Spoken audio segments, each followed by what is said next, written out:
শেখায়, তাহলে জীবকে শেখাতে গেলে আগে নিজেকে পরিশীলিত হতে হবে, সুন্দর হতে হবে, নিজের আচার আচরণ করতে হবে।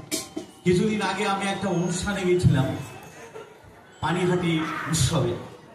তা সেখানে ক্যালকাটা হাইকোর্টের বিচারপতি এসেছিলেন, অপূর্ব সিংহ, যে আমাদের জীবনে কেন আদর্শের প্রয়োজন আছে। তিনি বলছেন, আমার তখন বয়স 7-8 বছর।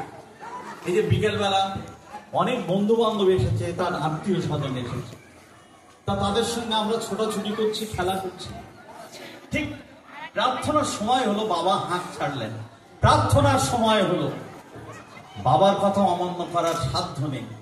দাদারা, মায়েরা, ভাইয়েরা আমরা সঙ্গে সঙ্গে প্রার্থনার ঘরে ঢুকে পড়লাম। আর ওই যে গুরুজনেরা যারা চেয়ারে বসে আছে, তারা ভাবছে, বাবা এই ছোট ছোট ছেলে মেয়েদের মাথায় এই ধর্ম ভাব ঢুকিয়ে দিয়ে এদের মাথাগুলো চিবিয়ে খাচ্ছে। তারা দেখছে প্রার্থনা হলো, বাণী পাঠ হলো, মেডিটেশন হলো, ধ্যান হলো। তারপর কি হচ্ছে? শ্রদ্ধার অনুষ্ঠান।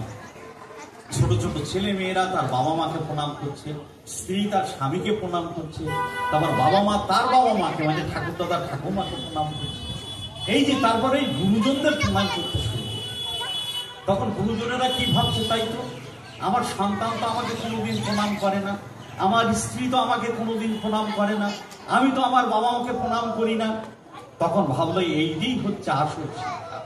তারা স্বীকার করলো, একটু আগে বলছিল মাথা চিবিয়ে খাচ্ছে, আর তারাই বললো কিছুক্ষণ পরে মত পরিবর্তন করে এইটাই হচ্ছে আসল শিক্ষা। তাই ঠাকুর কি বললেন? বিদ্যালয়ে ছেলে মেয়ে যতই বিদ্যা শিখুক না, বাড়ির শিক্ষা সুস্থ নইলে শিষ্ট স্বভাব হয় না।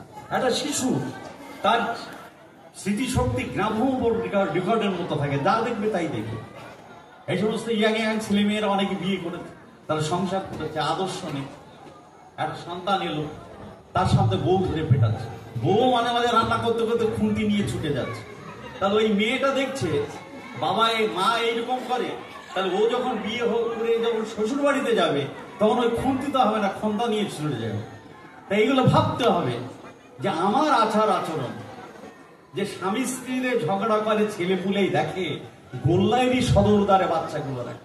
ঠাকুর বলছেন যে গোল্লায়ের সদর দরজায় আমরা আমার সন্তানকে পৌঁছে দিচ্ছি। এক নব দম্পতি গেছে ঠাকুরকে, যে নতুন বিয়ে করে ঠাকুরকে প্রণাম করে মনের ইচ্ছা নিবেদন করলেন। ঠাকুর তিনি তো অন্তর্যামী, তিনি বললেন, শোনো মা, নতুন বধূ তাকে বলতে, শোনো মা, তীর চালনা দেখেছো?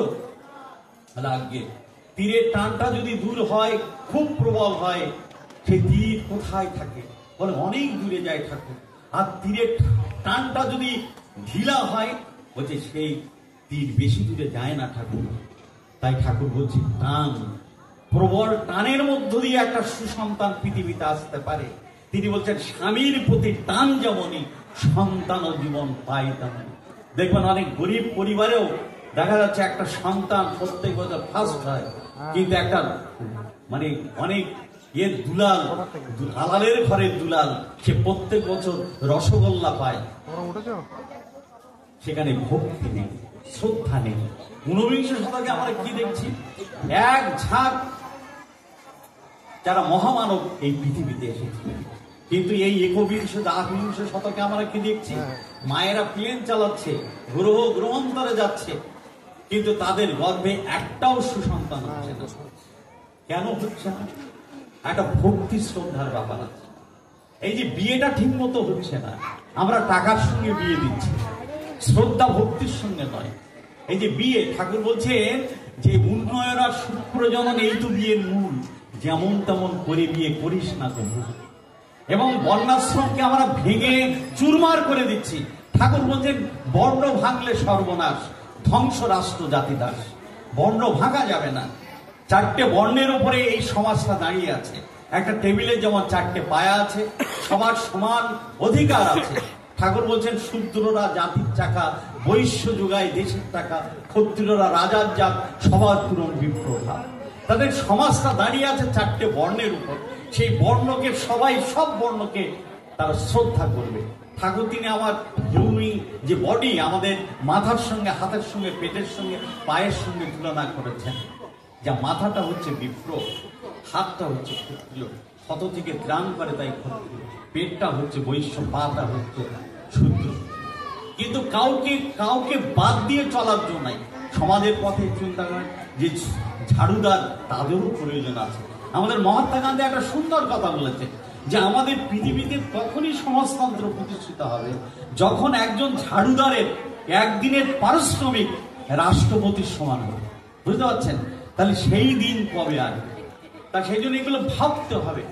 এই যে আমাদের দাম্পত্য জীবনের দাম্পত্য কলহের একটা নিরসনের কথা বলে, ঠাকুরের চুল দাড়ি কামিয়ে দিত বিশ্বম্বর নাপিত, সে প্রচন্ড ঝগড়া হয়। যেমন আমাদের ঘরে যেমন হয়, যে কোমর বেঁধে ঝগড়া করি আমরা, এই যে যেমন ঝগড়া হয় কেউ কমে যায় না। তাই এরকম একদিন বিশ্বম্বর নাপিত ঠাকুরকে প্রণাম করতে গেছে সকালে। তখন ঠাকুর তাকে বিশ্বম্বর, আজ কখন বৃষ্টি নামবে? তখন সে আকাশের দিকে তাকিয়ে বলছে, ঠাকুর আজকে ওই বিকালে বৃষ্টি নামবে। এই যে ঠাকুরের আশীর্বাদে বিশ্বম্বরের কথা মতো ঝমঝম করে বৃষ্টি নামবে। আর ঠাকুর জনে জনে বলছেন এখন বিশ্বম্বরের কথা মতো বৃষ্টি হয়। বিশ্বম্বর আকাশ বিজ্ঞানী হয়ে গেছে। এই খবর বিশ্বম্বরের কানেও পৌঁছে গেছে। আপনারা দেওঘরে যারা গেছেন তারা মনমোহিনী ধামের ডান পাশে তার একটা সেলুন ছিল। তার ছেলে ইন্দু মাধব দেওঘরে ওই হাত পেতে পেতে ভিক্ষা করে, দাদা 10 টাকা 5 টাকা করে নেয়, আমরা দিই তাকে। বলছে তার বাবার ঘর। তা বলছে যে বিশ্ব তার পরের দিন চুলদাড়ি কামানোর জন্য যথারীতি তারা বসে আছে, চুলদাড়ি কাটছে। এদিকে তার স্ত্রী ঝগড়া করার জন্য কোমর বেঁধে নানা রকম প্রশ্ন, তীব্র প্রশ্নবাদে ঝাঁঝরা করে দিচ্ছে, কিন্তু বিশ্বম্বর নাপিত নিরুত্তর। তার কাস্টমার বলছে, কি বিশ্বম্বর, এত প্রত্যেকদিন এত ঝগড়াঝাটি করো, আজকে চুপচাপ আছো কেন?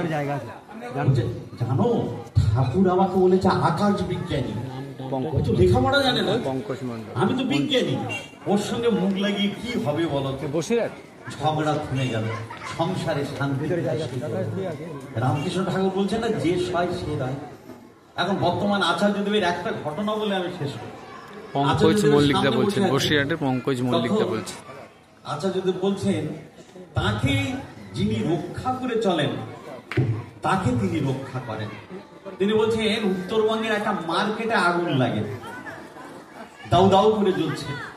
তখন সেই আগুন নেমানোর জন্য দমকল বাহিনী এসে হাজির, এবং সেই দমকল বাহিনী আগুন নেমাচ্ছে। কিন্তু ওই মার্কেটের ভিতরে আমাদের গুরু ভাইয়ের দোকান ছিল, সে ঢুকবে, কিন্তু দমকল বাহিনী তাকে আটকে দিচ্ছে। বলছে তুমি পুড়ে ছাই হয়ে যাবে ভাই। বলে পুড়ে গেলেও আমাকে যেতে হবে, আমার ঠাকুর আছে, ঠাকুর আছে, ঠাকুরকে আমাকে আনতে হবে। সে সমস্ত বাধা পেরিয়ে তার দোকানে শাটার খুলে ঠাকুরকে বুকে আগলে ধরে নিয়ে গেল।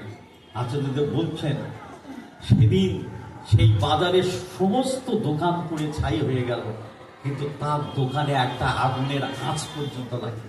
তাই ঠাকুর বলছেন জীবে আনে রক্ষা দয়া, দয়াময় দয়া আনে রক্ষা, জীবের রক্ষাকেই দয়া করে, জীবন দিয়ে পালবি দয়া, ভগবান দয়াময়।